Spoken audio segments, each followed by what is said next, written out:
भारताचा इतिहास तसा लई पुरातन.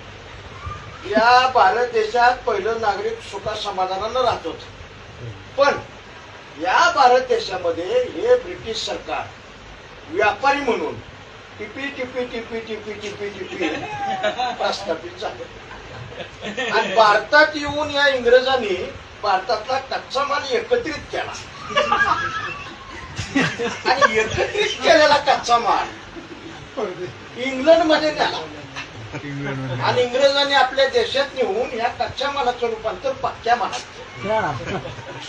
मोठा इतिहास. आता ह्यो पक्का झालेला माल इकायचा कुठं? न्या भारतात.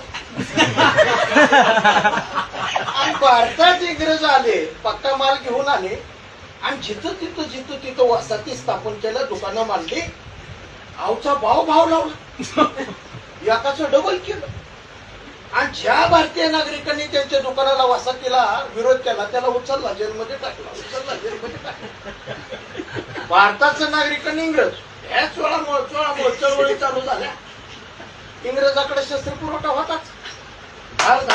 धार गोळ्या झाल्या. नागरिक खलास. पांगलं.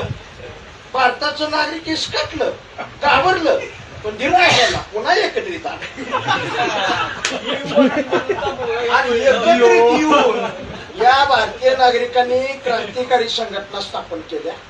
क्रांतिकारी संघटनेचे पांढरे कपडे घातलेले क्रांतिकारी आणि पुन्हा इंग्रज यांच्यात हे चोळामोळ चळवळी. पुन्हा इंग्रजांनी शस्त्र पुरवठा करला, धार गोळ्या झाल्या, 2-4 क्रांतिकारक शहीद झाले. पण धीर नाही सोडला. शेवटी विक्रांतीला विचार करावा लागला.